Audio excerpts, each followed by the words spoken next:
Coach White the other day. He said that, having a game like James did and some of the other guys, just the confidence that can give them. Is that a thing? Like, is confidence a real thing that can change how guys play? I mean, I think when you're talking about players who specifically see themselves as guys that should affect the passer and, they're not getting there like they want to, or they may not have the stats they want to, and you finally break through, you hope that they start to come in bunches, and that's just what we hope happens. And, the good thing about our guys is they just kept chopping at it, kept chopping the wood, and, I told them when it does happen, it'll come in bunches. So, they got the right mindset. They keep playing fast, and right now, you can see a little bit more confidence in the group since they play well, and, that's all we're waiting for. Brendan? With James specifically, how has this process been for him? I think Coach White alluded that he'd maybe slowed down on himself, I guess, some of the production hadn't been there. What have you said to him to get him through this process to the breakthrough? Come on, James, James is a veteran guy. The last 2 years he's been a third down guy, wasn't an every down guy. So, for him this year, it's just, he looks on social media, he sees all these things that he's not doing this, he's not doing that. And, I just told him to just stay focused on the task at hand, man. And, James done a good job of responding to that. And obviously, these guys, they create a lot of pressure on themselves to go out there and, they evaluate things based off of stats. But, as coaches, I tell the D-line all the time, being disruptive is the same as making plays as long as it, works out for the defense. But, James is coming along and, he's getting used to being an every down player and, he'll be just fine. Chris? Jason Jenkins obviously had the injury that limited him in preseason. How much has it hampered him into the season? Do you feel like he's starting to come on? Just where's he at?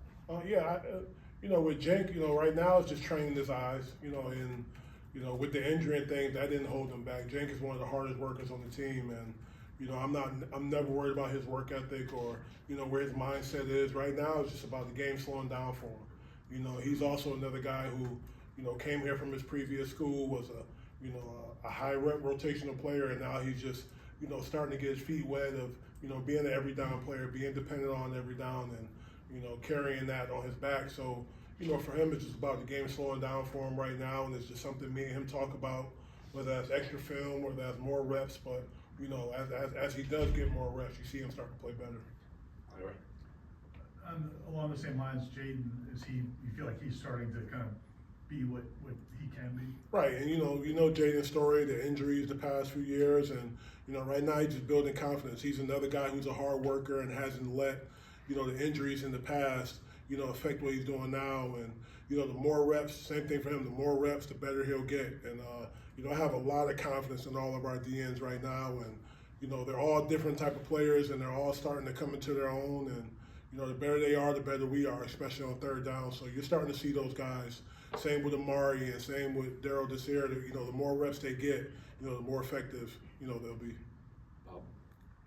Coach, you talked about disruptions a minute ago. I'm curious, how do you evaluate a guy like Darrell Jackson? He's got 26 tackles, he's got a sack, but you talk about watching film and maybe quantifying disruptions.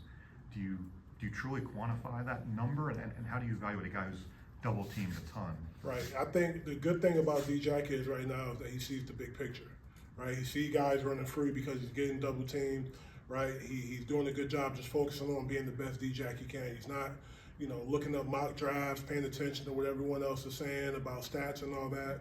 I played with great players who haven't had their best statistical year, but have completely dominated games. And as long as teams aren't running up the middle, and if D-Jack get one-on-ones and he's winning them, he'll get everything he won out this game, and that's all he's focused on right now. He sees the big picture, and he understands that. Being a big guy in the middle sometimes, it's kind of like the O-line, right? When the offense runs the ball for 300 yards and pass for 300 yards, the O-line never gets any recognition. So that's the same thing as being a great nose tackle, and that's something he's embraced. Liam? The complementary football aspect, we saw against Wake Forest, you guys got pressure, led to turnovers or stops. How big is that for your D-line's confidence and just overall confidence defensively? Well, I think, when you finally put together a game like that, we haven't played like that since earlier in the season. And like I said, the guys are just building a lot of confidence right now.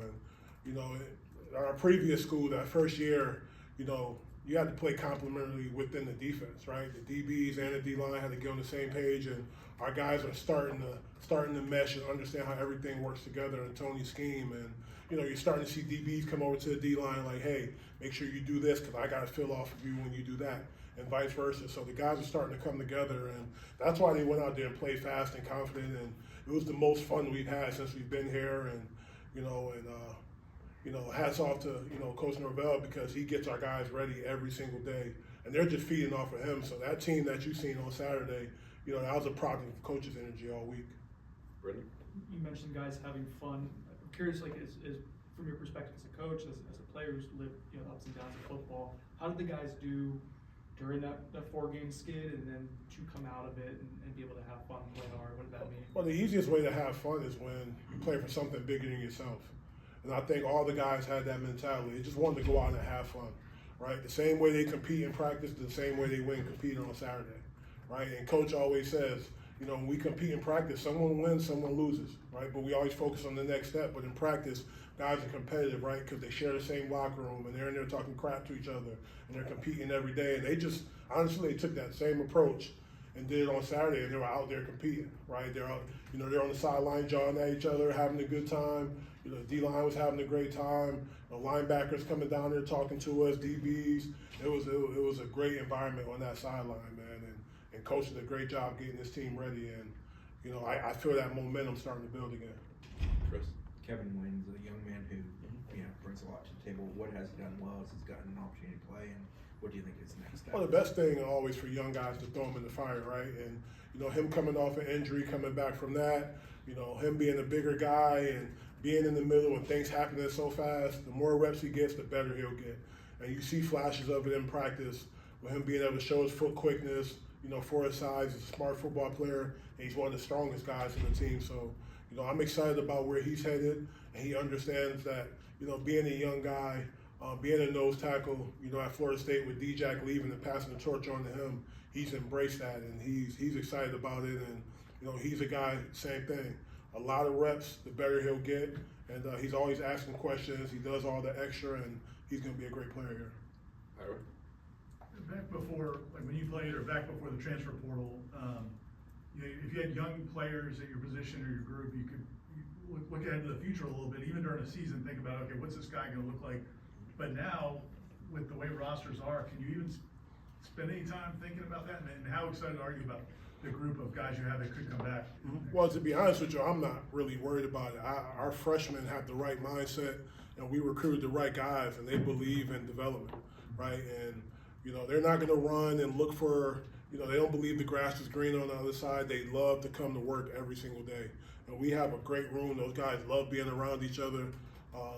We have great camaraderie in the room, and those guys, talk about it all the time. They talk about, Juju and the Twins talk about, hey, in 2 years, we want to be the first group to have 3 first-round picks on the D-line. Amari, and they talk about those things. So, when the culture is right, it starts with the head coach, and all that is right. The guys believe in development, and they believe in the steps that it takes. And those guys look forward to when D-Jack leave and when Dan leave, to when James leave, to making it their own and continuing on the tradition of great D linemen here. And they've done a great job recruiting for us, being hosts and those type of things. So I believe in the young group in our room, and I believe in the development of it, and those guys believe in it as well.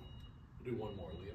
When you look at Clemson, how can these guys take what they did against Wake Forest on Saturday, stack it up, and do it again against Clemson? Well, I think for our guys, it's just to focus on Florida State, right? Focus on Florida State, do what we do, right? Play hard as hell, right? Try to take the ball off of them and affect the quarterback on third down, right? Clemson has an explosive offense. We know what they're capable of, but we don't play logos. We don't care what they do on the other side. We're going to focus on what we do, have our eyes right, and play harder than the other team, and we'll get everything we want. And that's what our coach wants us to do, and that's what we're going to do. We're going to take it one play at a time. And right now, we're just focusing on defense, playing hard as hell, and that's what we're going to do. Okay, thanks, guys. Yeah, thank y'all.